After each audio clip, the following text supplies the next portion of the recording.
Este programa tem apoio cultural da CNM, Confederação Nacional dos Metalúrgicos. Está começando o Entrevistas aqui no Café do Sindicato dos Bancários, no centro de São Paulo. E hoje nós vamos conversar com o geólogo Guilherme Estrela. Guilherme Estrela foi funcionário de carreira da Petrobras. Começou a atuar na estatal assim que se formou em Geologia pela Universidade Federal do Rio de Janeiro, em 1964. Em 2003, quase 40 anos depois, assumiu a diretoria de exploração e produção da empresa, um cargo do Conselho de Administração. Segundo seus colegas, seu legado vai da geologia à engenharia. Estrela ajudou a Petrobras a se transformar numa das empresas mais competitivas e avançadas do mundo na prospecção e extração de petróleo e gás natural.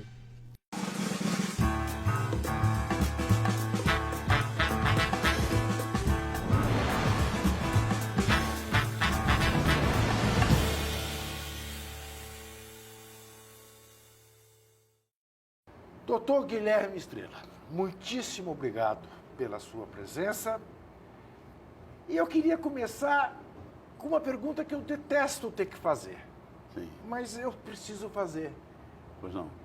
Vão acabar com a Petrobras? Houve acho que uma decisão do ministro Lewandowski, não é? Do Supremo, proibindo a venda de empresas estatais estratégicas. Não foi assim que eu entendi. E se comemorou muito essa medida. Só que essa medida é absolutamente inócua. Porque a Petrobras, para acabar, não precisa ser vendida.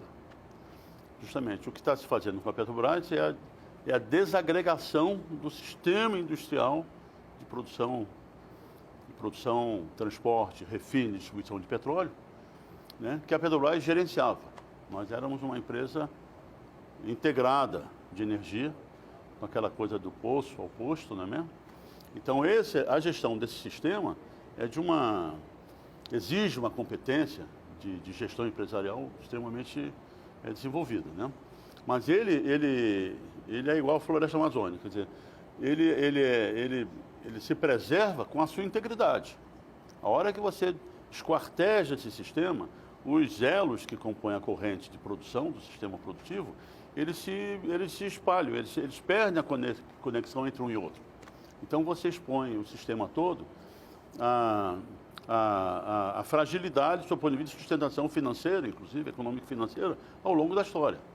Porque cada um esses elos que antes operavam integradamente e visando o produto final, que no final das contas a empresa, como empresa estatal, tem que ter como seu produto final o mais adequado à população brasileira, ao cidadão brasileiro para comprar seus produtos, né? Eles põem esse produto final a condições de mercado, no final das contas, como eles chamam, né? E é o que está acontecendo. Quer dizer, a Petrobras, eles não vão vender a Petrobras, mas vão reduzir a Petrobras. E as notícias que temos no governo que mal não entrou, já está dando as suas dicas, né? É de maior esquartejamento do sistema Petrobras. Eu não sei se você aceita o rótulo, mas fato é que você é tido como o pai do pré-sal. Não aceito. Tá bom. A modéstia te impede de aceitar. Não existe. Tá bom, então você pode explicar. Isso. Mas a pergunta é a seguinte. Admitindo a hipótese de você não ser o pai do pré-sal, mas ter alguma participação, não é, na descoberta do pré-sal, que tipo de sentimento você tem em relação a ver o que está sendo feito com o pré-sal? É uma coisa absolutamente desesperadora, inclusive como cidadão brasileiro, né? Sim. Porque a coisa é muito, muito ampla, quer dizer, energia é uma base de desenvolvimento das nações. E de nações que, como o Brasil, nós somos um país absolutamente extraordinário. Somos o quinto país em extensão territorial, temos a maior floresta tropical do planeta, temos os 2 maiores aquíferos subterrâneos de água potável do mundo, né? Somos o segundo, seremos o maior produtor de alimentos do planeta, né? e tínhamos uma espécie de calcanhar de Aquiles ali, que era a energia, né? A gente não tivemos o carvão, que produziu a primeira Revolução Industrial, não tivemos o petróleo, que produziu a segunda Revolução Industrial na passagem do século, e viemos sem energia. E isso influenciou enormemente na industrialização brasileira, né? Na engenharia brasileira, no desenvolvimento científico e tecnológico brasileiro, né? Até que veio a Bacia de Campos, já equilibrou mais um pouco, mas não nos deu autossuficiência permanente. Conseguimos autossuficiência em 2006, com os campos da Bacia de Campos, mas que ela logo acabou, porque os campos declinam a produção muito rapidamente. E aí batemos no pré-sal. O pré-sal dá ao Brasil, afinal, né, a soberania energética durante todo o século XXI, né? Então, nós temos uma matriz energética muito bem equilibrada, 55 fósseis, 45, mais ou menos, né, renováveis, mas temos um problema, não é um problema, uma característica. Somos a 9ª economia do mundo, ou 10ª economia do mundo, Junca, mas em termos de consumo per capita de energia, somos o 70º país do mundo. Isso reflete não só a gigantesca injustiça social que a gente tem em termos de distribuição de renda, uma nação rica com um povo pobre, que não consome, mas reflete também o potencial de crescimento do consumo interno brasileiro, né, com 200 milhões de habitantes. Então, a energia é absolutamente fundamental para nós transformarmos o Brasil, para, afinal, termos condições de fazer um projeto de país soberano, igualitário, não é mesmo? Socialmente justo, né? Que a gente tinha esse calcanhar de Aquiles. Muito bem, então, o pré-sal veio nos dar isso, veio nos dar a base de construirmos o país que nós queremos construir, né? E quando você quer dizer, você destrói a soberania nacional sobre a gestão do pré-sal brasileiro, né? Você está destruindo o que nós adquirimos. E não é isso. Você vê outros países que dependem de importação de energia, de petróleo, principalmente petróleo e gás natural, não é mesmo?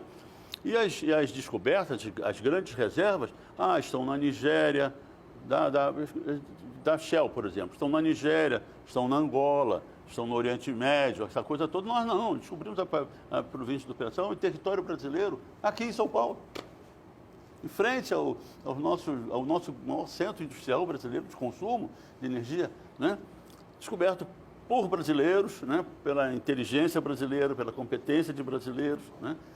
Pela iniciativa de brasileiros, e aqui na nossa frente, Juca. Quer dizer, isso montou, afinal, como disse, os alicerces para a gente construir o nosso Brasil. Vem esse pessoal e derruba isso. Nós vamos explorar muito isso nessa conversa, que terá também a participação de Cibele Vieira, diretora da Federação Única dos Petroleiros, e também de Fernanda Lopes, bancária do Banco do Brasil e secretária da Confederação Nacional dos Trabalhadores do Ramo Financeiro. Eu agradeço muito a presença de vocês duas. Cibele, você faz a primeira pergunta.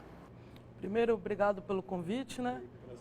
Prazer. Queria aproveitar aqui a presença do Estrela. Você colocou que eles não vão acabar com a Petrobras, que o que eles falam é manter as partes mais lucrativas. Eu estou querendo descobrir o que é a parte mais lucrativa na visão dessas pessoas que vão assumir a Petrobras. Porque a gente vê a Petrobras abrindo mão da operação única do pré-sal, a Petrobras passando o poço de Carcará a preço de banana. E agora todo o debate em torno de devolver a cessão onerosa. A gente vê nos últimos leilões uma participação ínfima da Petrobras. Isso a gente está falando do pré-sal, né? Então, o que é a parte mais lucrativa que eles vão manter, né? E daí, depois, mais para frente, a gente fala um pouco do sistema integrado também. Pois é, Sibeli, essa é uma pergunta importante. O que tem de mais lucrativo? Um poço que produz 30 mil barris por dia, a menos de $7 o barril, quando o preço do petróleo está 60, 70 dólares. Nada é mais lucrativo do que isso. Não é por isso, não é por outra razão que as empresas estrangeiras, representando seus países, né? A França agora, pau comeu lá, ainda está comendo em Paris, porque o cara quis aumentar o combustível. Porque a França termos de energia elétrica, até toda a termonuclear, né? Mas em termos de combustíveis para o transporte, é praticamente tudo importado, né? Então, imagina a função da Total, que é a companhia francesa, que representa os interesses franceses no mundo, no setor de petróleo e gás natural. Imagina o interesse da Total no nosso pré-sal. É a Total, é absolutamente expressivo. Muito bem, então, o pré-sal tem essa característica, sabe, Juca? Nós achávamos, a história é longa, mas a rocha do pré-sal era desconhecida para nós geólogos, né? Era muito desconhecida, e mundialmente, interessante, os carbonatos, são os carbonatos do pré-sal, são as rochas reservatórias que contêm o óleo e o gás do pré-sal. O pré-sal não é só importante pelo óleo, é pelo gás, sabe? Sim. Ele é riquíssimo em gás. Então, as nossas primeiras aproximações foi que um poço ia produzir 5 mil, 10 mil barris por ano. O poço está produzindo 30 a 40 mil barris por dia. Um poço, né? E esse petróleo, por causa disso, por causa não só do esforço de melhoria tecnológica que a Petrobras fez através do SEMPS, o SEMPS está acabando. O centro de pesquisa da Petrobras, os caras estão deixando acabar, meus amigos, né? Estrela, só uma coisa que eu queria entender. Do golpe de 64 para cá, esse governo será o governo com o maior número de ministros militares. Isso. Se é uma coisa que sempre se disse dos militares, é a preocupação com a soberania nacional e com as coisas do Brasil. Claro. Como é que um ministério tão repleto de militares, um governo permitirá que se faça isso? Excelente pergunta. Nós temos discutido isso, né? As pessoas, como você, como a Sibeli. Aliás, desculpa, eu esqueci de agradecer o convite. Imagina, eu que te agradeço a sua presença, sei que você veio do Rio para cá. A gente acaba esquecendo de coisas formais, mas que são importantes. Mas, enfim, é isso mesmo, os militares, a formação dos militares tem como base a soberania nacional, a segurança nacional, está entendendo, não é mesmo? Então, é preciso que isso seja discutido entre eles, não é mesmo? E agora, por exemplo, ontem, acho que anteontem, o atual presidente da República assinou um decreto abrindo o espaço aéreo brasileiro, o território nacional, para empresas estrangeiras. Isso é soberania nacional, ou não é? Isso sempre foi considerado. Então, no caso da Petrobras também, porque a Petrobras, ela é uma ferramenta de desenvolvimento nacional, né? E uma ferramenta de desenvolvimento nacional com ciência, com conhecimento, tecnologia e engenharia brasileira, com inteligência nacional. E nada mais é importante do que para a soberania nacional do que você ter a sua própria inteligência e para resolver os seus próprios problemas, né? O pré-sal foi uma grande oportunidade, é a grande oportunidade de nós, afinal, adquirimos uma inteligência num setor tão importante quanto o energético, inteligência e competência para gerir esse setor que nos garanta a energia. Então, essa sua pergunta é isso mesmo. A gente tem esperança que as Forças Armadas discutam isso. Discutam porque a Petrobras é uma empresa absolutamente estratégica brasileira. A Fernanda trabalha no Banco do Brasil. Ainda não se falou em vender o Banco do Brasil ou privatizá-lo, mas, enfim, imagino que você, de funcionária de uma empresa da importância do Banco do Brasil, com um geólogo desta importância na história da Petrobras, tenha o que saber, o que perguntar a ele. Sim, obrigada pelo convite, Juca. Eu queria perguntar, muito dentro disso da privatização, os bancos, a gente já passou muito por isso. Então, a gente tem um Banespa que foi privatizado, e aí tem muito no imaginário da população de que tudo que é privado é melhor, que funciona melhor. E a gente vê nos bancos que isso não funcionou, na telefonia isso não funcionou. Então, queria saber como é que a gente faz para combater essa ideia. Mostrar que sim, o público pode ser melhor, que a gente tem casos aí onde é mostrado que realmente não teve redução de tarifa, teve piora para os funcionários, piora para a população. Então, como é que a gente desmonta essa ideia? Muito bem a pergunta, porque você faz parte de uma instituição que já comprovou o contrário desse discurso, não é mesmo? O Banco do Brasil e a Caixa Econômica são instituições exemplares, instituições financeiras exemplares, voltadas para o Brasil e para o povo brasileiro, não é mesmo? Então, a Petrobras também, a Petrobras se junta à Caixa Econômica e o Banco do Brasil. Tem outras empresas? Tem. A Nuclebras, tem outras grandes empresas brasileiras, era a Eletrobras, uma gigante que foi destruída, né? Então é isso. Quer dizer, essa é o que a sua pergunta já foi respondida pelo êxito dessas instituições durante décadas, não é mesmo? Mas esse é o motivo, né? Porque querem destruí-lo. Porque o motivo é ideológico, Juca. O motivo não é econômico. O motivo é ideológico e parte de uma ética de concentração de rendas pelo capital, não é mesmo? E a empresa estatal, ela se contrapõe a essa ideia, não é mesmo? O negócio das privatizações. A Petrobras tem uma presença nos campos brasileiros, no Nordeste principalmente, na produção doméstica brasileira, terrestre brasileira, desculpa, e importantíssima. São campos maduros. São campos que produzem um petróleo caro, são campos que produzem um petróleo caro. Mas o que acontece é o seguinte, a empresa, como uma empresa estatal, ela está presente ali. Ela tem uma importância no estado do Ceará, Rio Grande do Norte, Alagoas e Sergipe e Bahia, uma importância social gigantesca. E é uma obrigação da Petrobras, porque o acionista controlador da Petrobras é a União, que é o povo brasileiro. Então, quando a gente vende um campo daqueles e abandona uma região daquelas, nós estamos prejudicando o nosso proprietário. Então, isso cria do ponto de vista social, da função social do capital, isso cria uma incompatibilidade aí, não é mesmo? Então, a eficiência do Estado brasileiro já está comprovada, né? Através dessas instituições, né, estatais, que não são, no caso da Caixa Econômica, uma empresa pública, no Banco do Brasil e Petrobras são empresas com ações em bolsa, né?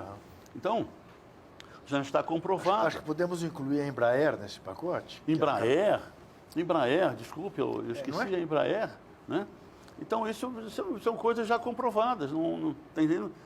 Essa é a nossa, quer dizer, podia ser a nossa, que estivéssemos totalmente surpresos, mas não é, porque a coisa é ideológica, a coisa é acabar com o Estado mesmo, não é? A coisa não tem base econômica. É melhor a gente produzir num campo do Rio Grande do Norte. O petróleo está a $60, chegou a 30, mas está a $60. É melhor a gente produzir no campo do Rio Grande do Norte petróleo a $70. É melhor fazer isso ou importar o petróleo a 60? É claro que é importar a $70, porque não só a presença social, mas ali gera renda, gera imposto, gira a economia. Né? Então, para o Brasil, né, e para o povo brasileiro, que são os nossos proprietários, não é?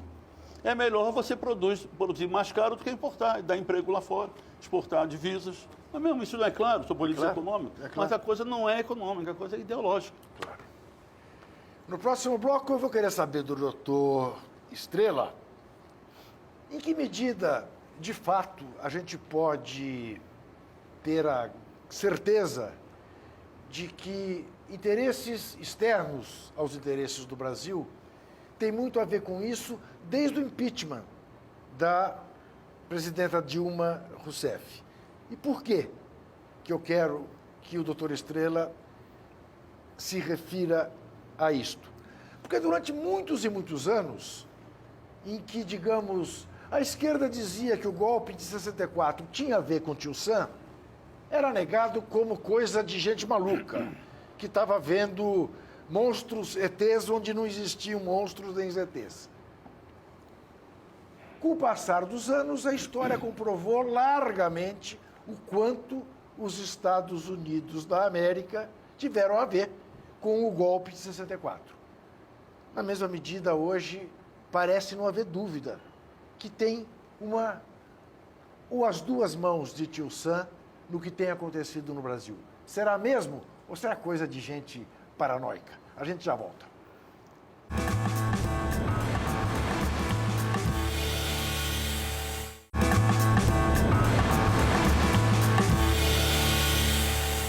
Estamos de volta ao Café do Sindicato dos Bancários, no centro de São Paulo, com o programa Entrevistas, conversando com o geólogo Guilherme Estrela. Doutor Guilherme Estrela, em que medida os Estados Unidos estão interessados, desde o impeachment de Dilma Rousseff, em todo este processo? Eu, Juca, peço licença para ir antes disso. Antes disso, ok. Quer dizer, nós descobrimos o pré-sal em 2006, 4 meses depois, os Estados Unidos reinstala a Quarta Frota no Atlântico Sul, que tinha sido extinta em 52 porque era por causa da Segunda Guerra Mundial. Sim. 4 meses depois da descoberta do pré-sal, eles reinstalam, reativam a Quarta Frota do Atlântico Sul. Isso já é uma sinalização clara, evidente e absolutamente inquestionável, quer dizer que o país hegemônico do planeta, pelo menos naquela época, o pré-sal tinha chamado a atenção dele, né? Então, antes também, nós tivemos, você sabe, não sei se você se lembra, o computador de bordo da sonda que descobriu o campo de Tupi, hoje Lula, aliás, é uma coisa interessante, o nome Lula, né? Foi roubado o computador, porque o computador que obtém os dados do poço, né? Ele registra, ele sempre acompanhado por técnicos da Petrobras, geólogos, geofísicos, aquela coisa toda que acompanham lá, e naturalmente tiram, eles vão acaba o poço, eles tiram todas as informações e levam.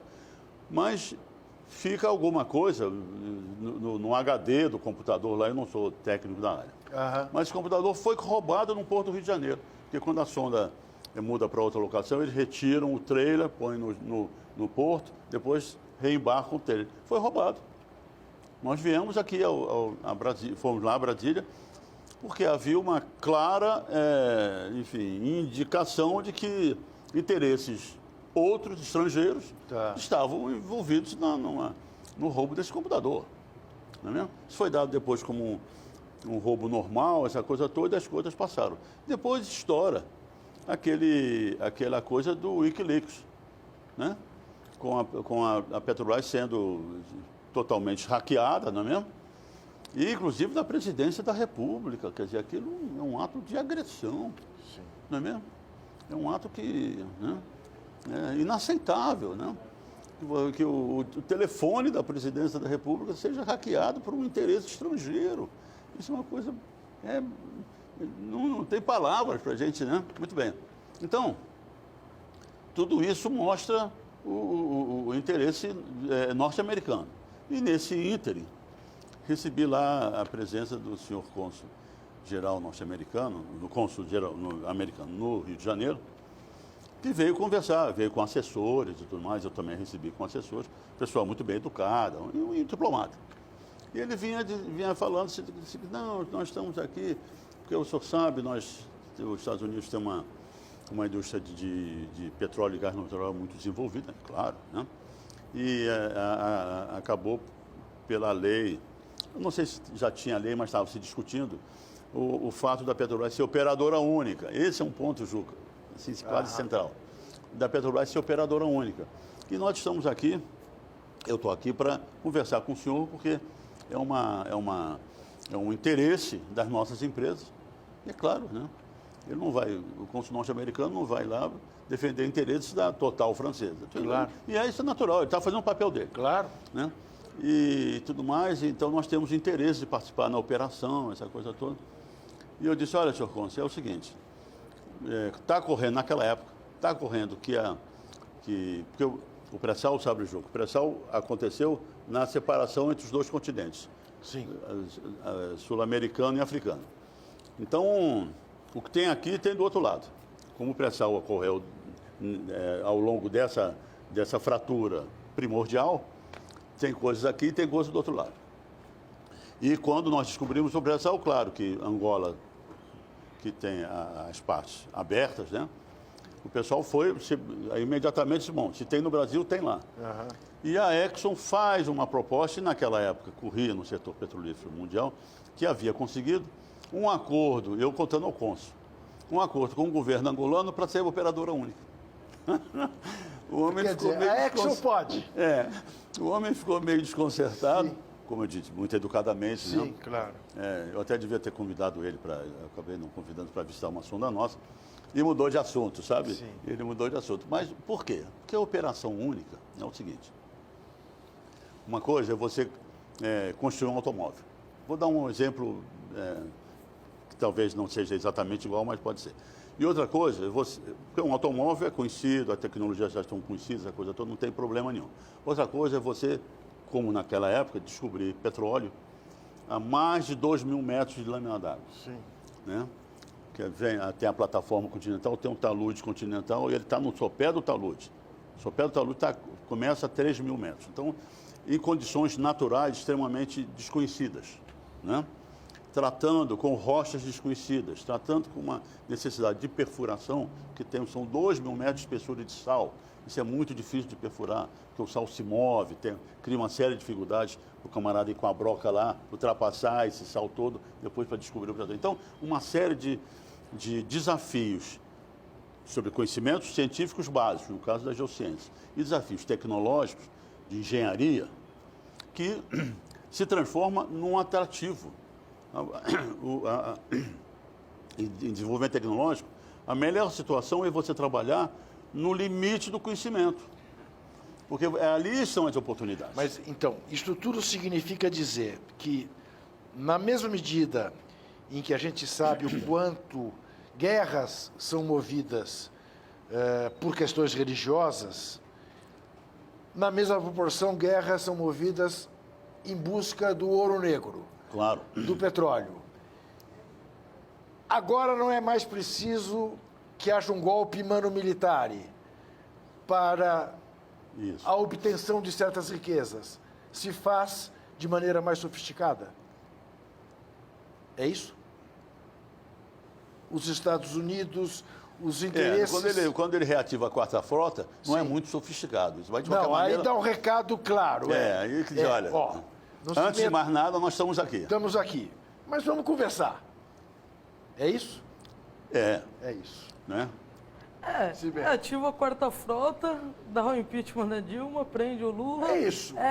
E agora realmente não é o golpe tradicional que a gente conhece. Não. Mas,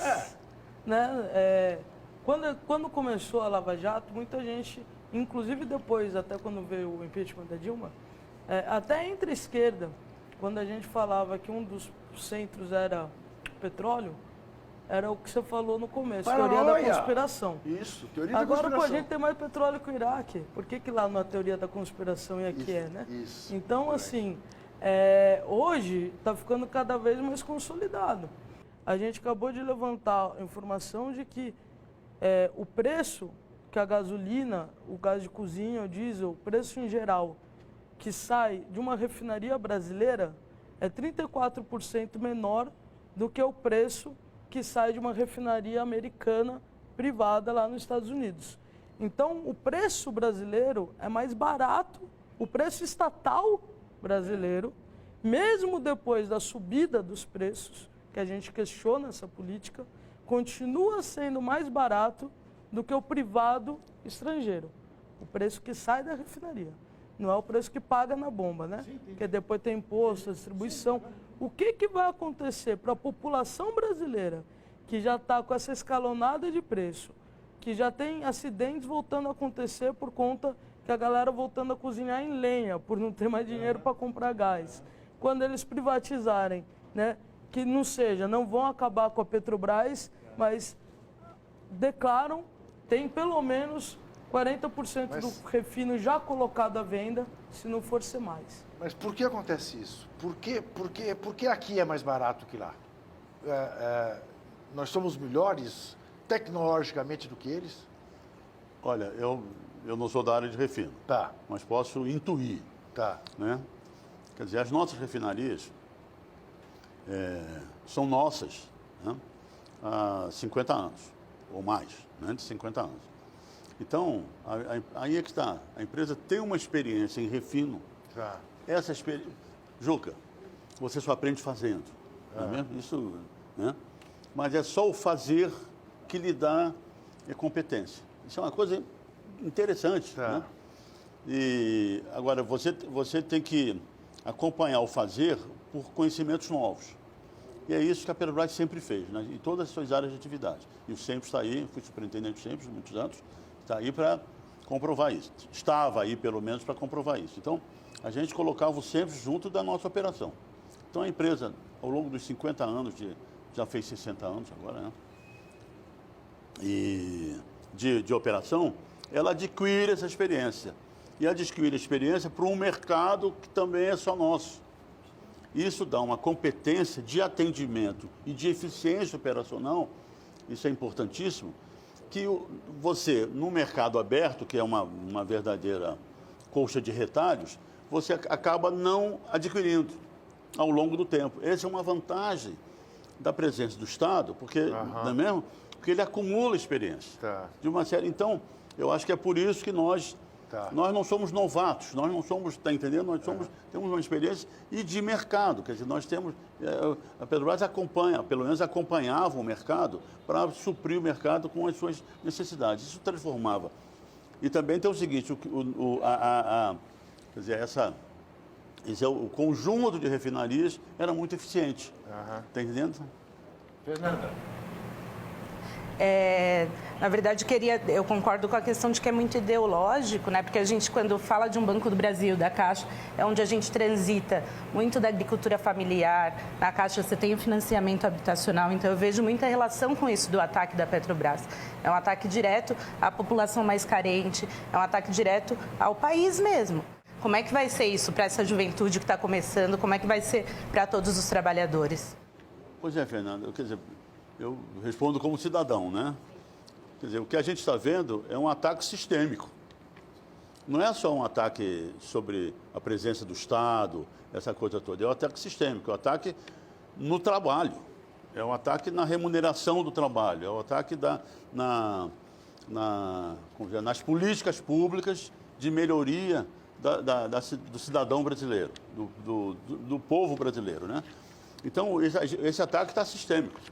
Quer dizer, visando a uma economia, uma gestão absolutamente desregulamentada, flexibilizada, esse é o termo terrível que anda aí, quando você tem que se flexibilizar tudo, até o presidente eleito já disse que as relações trabalhistas têm que, quanto melhor, mais se aproxima da informalidade, melhor. Quer dizer, isso é um desastre absoluto, né? E uma coisa que é muito significativa e exemplar disso é o seguinte: os caras jogaram o botijão de gás de 40 para 80 mil reais. Quer dizer, isso atinge diretamente o povo. O que é que o pessoal fez? Foi para a lenha, não é, Juca? Sim.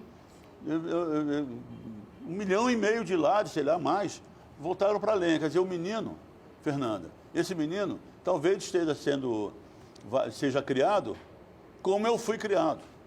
Eu fui criado, não tinha botijão de gás, daquela coisa. Eu já disse que eu sou sobrevivente de outro planeta, não vivo no planeta que nasci. Né? Então, eu fui criado com carvão, aqueles fogareiros com abanador. Não é mesmo? Então, nós vamos retroceder. Uma coisa absolutamente... Mas aí é que está, doutor Estrela, isso que eu queria explorar um pouco.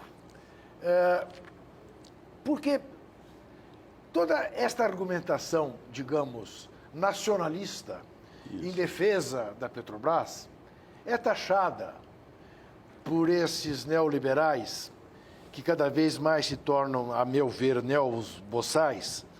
Mas essa neoboçalidade faz com que quem defenda as posições que você está defendendo sejam chamados de dinossauros. E aí você acaba de dizer que você vem de um outro planeta, de uma outra situação, o que comprova de que essas posições são posições de dinossauro. E o dinossauro está falando em retrocesso. Quer dizer, dinossauros são eles. Certamente, certamente. Você vê, por exemplo, houve agora uma conferência sobre o clima na Polônia, né? Quer dizer, que é uma coisa avançadíssima. Sim. Aliás, isso é um assunto muito interessante. Sem dúvida. Porque a Terra está num período interglacial, né, que começou há 11 mil anos atrás. Então, o aquecimento global é inexorável, é inescapável. A humanidade tem que se preparar para isso. Isso é uma tática marxista. Hein? Isso é um complô marxista. Não, pois não. Globalista, Então, marxista, cultural. Claro, não, tá de brincadeira. Né? Mas de qualquer maneira, quer dizer, os movimentos ambientalistas de proteção ao clima, essa coisa toda, quer dizer, para pelo menos tentarmos atenuar esse crescimento são coisas moderníssimas, né? São coisas modernas. E estão sendo atacadas pelos Estados Unidos, saiu do Acordo de Paris, não é mesmo? Pelo o governo americano, que agora amenizou as normas restritivas à produção do carvão americano.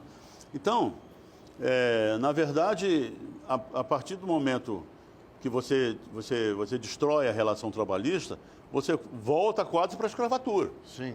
Não é mesmo? Quer dizer, então os caras, são esses caras, né? São os dinossauros. Então, eu não sou um dinossauro, porque os dinossauros foram todos extintos. Né? E eu e milhões de brasileiros não fomos extintos ainda. Então, né?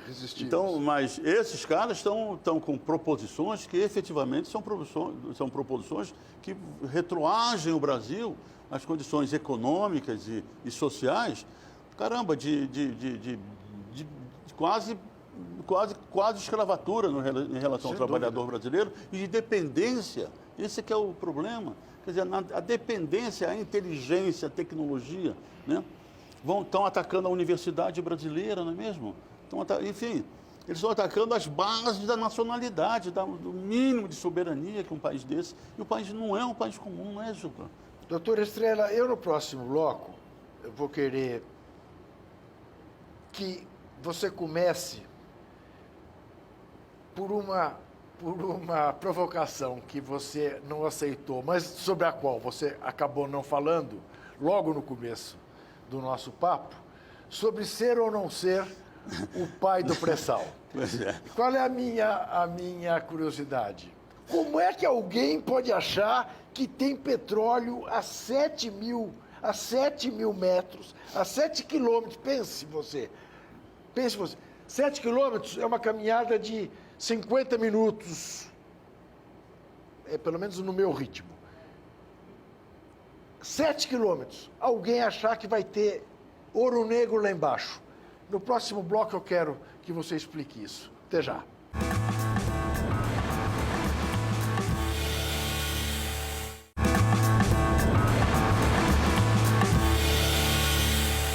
Voltamos ao Café do Sindicato dos Bancários, no centro de São Paulo, com o programa Entrevistas, conversando hoje com o geólogo Guilherme Estrela, dizem o pai do pré-sal. Ele não gosta. Mas como é? Não, eu não gosto. Eu não gosto porque não é verdadeiro. Tá bom, ok. Porque é o seguinte, o trabalho dos geólogos no setor petrolífero, que é o que eu conheço, né, é um trabalho coletivo. Claro. Né? Não é um trabalho de uma pessoa, nem de um especialista. É um trabalho de vários especialistas e que tentam montar uma história de bilhões de anos, de dezenas de milhões de anos, centenas de milhões de anos. A Petrobras tem uma vantagem competitiva gigantesca entre as outras companhias. Aliás, já comprovada nesse período em que o monopólio foi quebrado. Porque o monopólio estatal do petróleo, Juca, nos garantia, né, sermos os únicos, é o único corpo de geólogos de petróleo brasileiro que estudava as bacias brasileiras, né, que as outras empresas aqui não exploravam. Então, nós, por 50 anos, acumulamos uma experiência e uma competência, isso é uma característica da Petrobras, é o investimento em treinamento das pessoas, o centro de pesquisa, né? Que ela nunca deixou de lado, ela sempre foi muito forte nisso. Então, nós acumulamos uma experiência de interpretação geológica das nossas bacias sedimentares, onde o petróleo ocorre, muito mais avançada que as outras empresas. É por isso que, quebrado o monopólio, né? E vieram os leilões lá da ANP, as empresas petrolíferas compravam os blocos, mas seguravam. E nós, a Petrobras, sempre tendo na atividade exploratória, porque não éramos autossuficientes, um do seu principal missão, né? Comprávamos os blocos e íamos estudar as áreas, essa coisa toda para melhor, até perfurávamos poços. Então, as empresas petrolíferas vinham nas nossas águas, as estrangeiras. dizendo, bom, esse pessoal conhece mais do que a gente. Então vamos deixar de gastar o dinheiro, porque o gasto com o geólogo é muito pequeno. Sim. Agora o gasto, uma sonda do pré-sal custa $1 milhão por dia. Ela toda, em operação, com toda a estrutura de apoio, essa coisa toda. É um negócio caríssimo. Então eles falaram, não, nós vamos ver, espera esse pessoal dar os furos, e se der certo, aí a gente começa a se animar. E a gente sabia, antes deles, muito antes deles, que o petróleo vinha de uma rocha muito profunda, né? Depositada no começo da abertura entre os dois continentes, em grandes lagos. Nesse caminho, entre a rocha geradora e a rocha reservatório, não podia ter nenhuma camada impermeável. Porque a camada impermeável, se tivesse uma camada impermeável, ele vinha e parava embaixo dali, né? Na bacia de Campos, não havia essa rocha impermeável, que é o sal. O sal é impermeável. Mas o sal tinha se movimentado, tinha abrido buracos, vazios de sal. E o petróleo veio e se depositou em rochas depositadas depois do sal. Em rochas porosas depositadas depois do sal.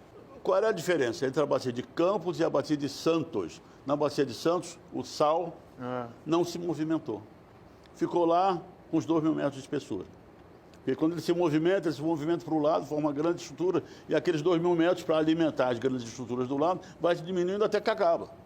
Na bacia de Santos, não. Logo, na bacia de Santos, se houvesse petróleo, estaria todo embaixo do sal. Era antes do sal. Era antes do sal. E aí entra, porque o geólogo estuda de baixo para cima. Tá. Do ponto de vista cronológico. Então, é pré-sal. Tá. Até o Veríssimo te pegando. Mas deixa eu terminar. Tá. O negócio do pai do pré-sal. Então, o trabalho de exploração é um trabalho coletivo. Né? A descoberta do pré-sal teve também um aspecto político interessantíssimo e decisivo. Porque quando, em 2003, nós assumimos a diretoria, eu estava aposentado, voltei a assumir a diretoria da Petrobras, qual era a orientação não escrita do governo? Era uma orientação política do governo Fernando Henrique para a Petrobras. Olha, Petrobras, se concentre na bacia de Campos, onde você já conhece, onde a gente produz 80% do petróleo nacional, e deixa as outras bacias para serem atrativas, para virem empresas estrangeiras, investirem com risco, né? Que são bacias não produtoras, para elas verem com risco. Então, a Petrobras estava concentrada na bacia de Campos. O Lula entra e dá duas orientações assim absolutamente claras. Primeiro, conteúdo nacional. O que puder ser fabricado no Brasil, é fabricado no Brasil, né? E segundo, Petrobras reassuma, você que tem a maior competência em exploração, você reassuma a sua importância no que respeita à exploração de petróleo no Brasil, que você tinha no monopólio, né? Quer dizer, você conduz esse processo. E nós praticamente não adquiríamos mais blocos novos para explorar, justamente para dar... Então, com a decisão do governo de 2003, olha, vamos expandir as nossas novamente para as outras bacias. E tiramos sondas da bacia de Campos para ir para a bacia do Espírito Santo, para o Nordeste, onde temos excelentes descobertas, lá em Sergipe, de óleo leve e gás, e para a bacia de Santos, que estava abandonada. A bacia de Santos não produzia nenhuma gota de petróleo. Os paulistas não gostavam disso, porque diziam, caramba, a gente não tem exploração aqui, essa coisa toda, aquele negócio da Paulo e Petro que não deu em nada, aquela coisa toda. Então o paulista tinha... o pessoal de refino é que transitava bem aqui em São Paulo, que tem as refinarias, é claro. Agora, o pessoal de exploração e produção, a gente ficava na USP, na Unicamp, na Unesp, Rio Claro, onde a gente tinha os nossos colegas lá. A gente não tinha, né? Mas com a descoberta, aí a bacia de Santos abandonada, há décadas abandonada. A única curiosidade que para mim permanece é quem foi que um belo dia falou, e se tiver petróleo antes do sal? Não, petróleo antes do sal já era conhecido na bacia de Campos. Agora, a gente sabia que aquele petróleo que estava lá em cima do sal vinha debaixo do sal. Quem bancou a decisão de furar? Boa. Não, Porque a decisão... é caro, né? É Sabia-se muito que caro. tinha. Agora, quem bancou a decisão Muito de furar? bem. Não tem quem. Esse quem não existe. Não vamos Esse tirar quem do é início, uma né? política Tá bom. exploratória Tá. que foi retomada, agressiva, para bacias que não eram produtoras ainda. Tá perfeito. Há um consenso de que a Operação Lava Jato era necessária, somos todos contra a corrupção, quem for corrupto que pague. Muito bem. Porém, em que medida o Petrolão faz parte ou não faz parte desta estratégia de enfraquecer a Petrobras para entregá-la? Muito bem. A estratégia de enfraquecer a Petrobras, ela já estava em curso no momento que se quebrou o monopólio estatal do petróleo. Então, vem lá de trás. Sim. Quer dizer, esse é um projeto de Brasil que não é de hoje. Sim. Está sendo coroado até de uma maneira absurda hoje, né? Depois do golpe, principalmente, né? Mas essa estratégia vem de antes, né? Bom, olha, vamos quebrar o monopólio da Petrobras, né? Porque quem sabe lá a gente não tinha, nós tínhamos só a Bacia de Campos, né? Não tínhamos ainda o pré-sal. Né? Sim. Muito bem, então a coisa veio de antes. E quebra-se o monopólio, se segue o regime de concessão, cujo petróleo descoberto é de propriedade de quem descobriu, né? E as coisas, quer dizer, do ponto de vista político, já entram num processo de enfraquecimento da Petrobras, né? Muito bem. A questão da corrupção, e somos todos contra a corrupção, né? A questão da corrupção, ela vem aos arquitetos da direção da Petrobras um argumento absolutamente precioso em relação ao convencimento através de um trabalho de imprensa, não é mesmo? Que nós vimos, ao convencimento da sociedade de que a corrupção, ela não... Aí que está, a coisa é também mais ampla, a corrupção não só prejudicou a Petrobras, não só é um motivo para que a gente acabe com a Petrobras, é um motivo para que acabe com o Estado brasileiro, não é? Quer dizer, a corrupção, o argumento da corrupção, ela atinge o Estado brasileiro como um todo. Agora, a joia da coroa era a Petrobras, não há dúvida nenhuma, né? Então, isso entrou nessa construção de enfraquecimento, de destruição da Petrobras, com uma penetração na sociedade brasileira, promovida também pela imprensa, né? Para a imprensa que a gente sabe que tem também as suas opiniões, as suas ideologias, né? Então se instalou essa ideia, essa falsa ideia de que a Petrobras, quando a Petrobras, ela é uma empresa forte, é uma empresa que não tem nada a ver com corrupção, está entendendo? Ela foi construída com base em trabalho. Mas ela, de fato, chegou a estar próxima da bancarrota? De maneira nenhuma, de maneira nenhuma. A empresa porque agora se diz, recuperou-se a Petrobras. Não. De maneira, é o seguinte, todo o setor petrolífero mundial teve uma pancada forte. Sim. Quando o petróleo parte de 140, vai para 30, em 6 meses. Né? Então, todo o setor se reestruturou. Mas a Petrobras tinha uma vantagem em relação às outras empresas, que são as reservas nossas. Sim. Né? Então, as reservas brasileiras, as reservas da Petrobras, elas são isso se intensificou, se engrandeceu enormemente com o pré-sal. Elas representam a garantia do banco em receber o seu empréstimo.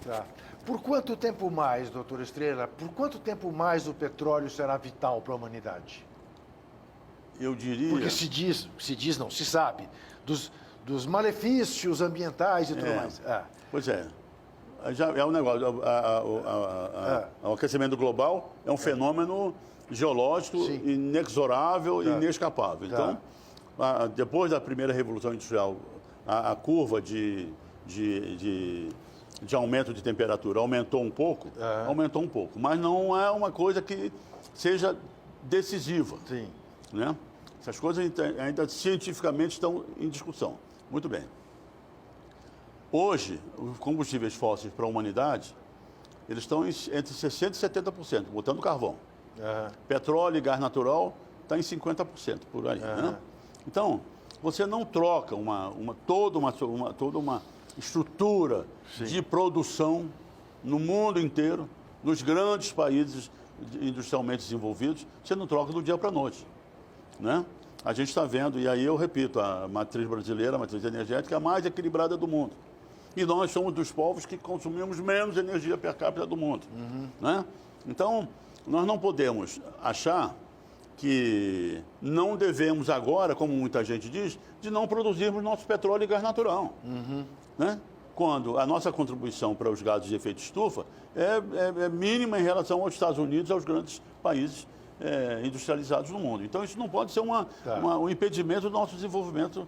Né? Então, e todos os estudos que nós que temos em mãos mostram que os combustíveis fósseis serão ainda muito importantes ao longo do século XXI, pelo menos até metade do século XXI, no mínimo. Então, o petróleo e o gás natural, ele vai ser compensado por outras fontes de energia renovável, mas ele até vai ter maior consumo, porque vai ter muito mais gente consumindo. Isso aí já está se concretizando um pouco quando analisa a Europa e a Ásia, né? Na Europa está tendo a questão dos carros elétricos, enfim, que daí você tem que discutir qual é a matriz dessa energia elétrica, mas enquanto lá está talvez diminuindo o petróleo, na Ásia, que está incluindo muita gente, a indústria crescendo, tem aumentado o uso de petróleo. Na mesma medida, a Venezuela, que tem uma das maiores reservas de petróleo do mundo, em que medida a crise venezuelana tem a ver com esta mesma geopolítica? A crise venezuelana, a invasão do Iraque em 2003, até eu era da geologia quando descobrimos lá, mas eu não estava em Bagdá. Então, não é mesmo? Foi toda aquela conflagração que veio da Primavera Árabe, do norte da África ali, né? Tinha a destruição da Líbia como país, teve como base o domínio das reservas petrolíferas líbias. O presidente egípcio, que foi eleito depois da Primavera Árabe, com 3 meses, foi depois até condenado à morte, porque o cara disse, não, agora vamos ver esses contratos que temos no Delta do Nilo com as empresas europeias. Derrubaram o cara no dia seguinte. O Iraque foi invadido, aquela conflagração até hoje no Oriente Médio, Síria, tem como base, né, a vinda de petróleo para o Mediterrâneo também. Quer dizer, tudo isso não parou. Os Estados Unidos agora saem do Acordo de Paris, né, atenuam as exigências ambientais na produção de carvão. O camarada está dizendo que vai abrir a costa leste americana para a exploração de petróleo. Quer dizer, tudo sinaliza, principalmente das nações hegemônicas, né, que petróleo e gás natural serão ainda, por décadas, nesse século XXI, a maior fonte de energia da humanidade. Eu não tenho, além do mais, desculpe, Sibeli, você falou do gás natural, do pré-sal, né? Nós somos seremos o maior produtor de alimentos do planeta, agora, segundo a FAO, em 2020, 2020 e poucos, e somos os maiores importadores de fertilizantes. A gente não tem fertilizante, né? O gás do pré-sal é rico em matéria-prima de fertilizantes hidrogenados para a fabricação de amônia. Não, então, eu acho que é indiscutível que os combustíveis fósseis serão ainda, ao longo das próximas décadas, a principal fonte de energia da humanidade, não é mesmo? E para um país como o Brasil, como eu disse, que a gente, que a energia, julgo que é o seguinte, a oferta de energia abundante é que promove a industrialização, sabe? Então, isso é importante que nós tenhamos. Apenas para terminar, doutor Estrela, eu acho que seria importante deixar claro isso. porque tangenciamos a questão da Lava Jato na Petrobras. Pois é, eu não terminei, né? Isto. Quer dizer, porque eu sei da sua posição absolutamente severa em relação a todos que cometeram, e o senhor dá nome e sobrenome, né? Isso. Embora também o senhor frise que essa corrupção não começou nos governos do PT, vem de antes, não é isso? Até um dos implicados diretamente já confessou isso. Já. Né? Aham. O Pedro Barusco, inclusive, Sim. já confessou isso, que as coisas vêm de antes, né? Eu me lembro que o Pedro Paulo Francis morreu denunciando corrupção na Petrobras, não é? E foi bem antes do governo do PT. Não, foi no governo Collor, né? Acho que foi no governo Collor, não tenho certeza. Mas, enfim, na verdade, quer dizer, todos os estados, todos os governos do mundo, a corrupção é um mal da humanidade, não é mesmo? Sim. Não é um mal nem do Brasil, nem só da Petrobras, né? Sim. Então, o mundo, inclusive, está... Até no setor capitalista a gente viu a crise lá de não sei das quantas, que com as grandes empresas, a Enron e a MCI e tudo mais, eles criaram aquela coisa dos... Pirâmides. Das pirâmides, isso, a coisa toda. Então, tudo isso, a crise americana de 2008, tem aquele... Quem não tem aquele filme, O Trabalho Interno, né? Isso. A crise de 30 trilhões de dólares, 20 ou 30 trilhões de dólares, tudo isso. Então, essa é uma coisa que ocorre, né? Então, e a Petrobras não ficou fora disso. Agora, eu insisto o seguinte, a empresa não é uma empresa, de maneira nenhuma, uma empresa em que a corrupção ocorra correntemente. Perfeito. Né? Então, a empresa não foi feita e a imensa maioria do empregado da Petrobras são pessoas, e eu convivi com essas pessoas, são pessoas honestas, como no Banco do Brasil, como na Caixa Econômica, né? Então, não se pode confundir, e isso não alterou, aí que está a sua pergunta, isso não impactou de uma forma, diria, profunda ou muito importante, a credibilidade financeira da companhia para obter financiamento. Muito mais porque o que interessa mais, hein? O impairment, a reavaliação dos ativos. Porque tudo isso, na verdade, foi muito bem lembrado. Tem tem aspectos contábeis, apenas contábeis. O que interessa para o camarada do banqueiro que está do outro lado da mesa é se você tem reservas para pagar. Perfeito. Né? Então, esse problema era chamar o cara e renegociar a dívida, como foi feito. A diretoria fez isso. E a empresa nunca esteve numa insolvência nem coisa nenhuma. Doutor Guilherme Estrela, eu lhe agradeço muitíssimo. Não, eu é que agradeço. Por tantos esclarecimentos. Sibeli e Fernanda, muito obrigado. Você sabe que Entrevistas volta terça-feira que vem, 10 horas da noite, que você pode ver a TVT em nossos canais no YouTube e no Facebook. E você sabe também que desesperar jamais.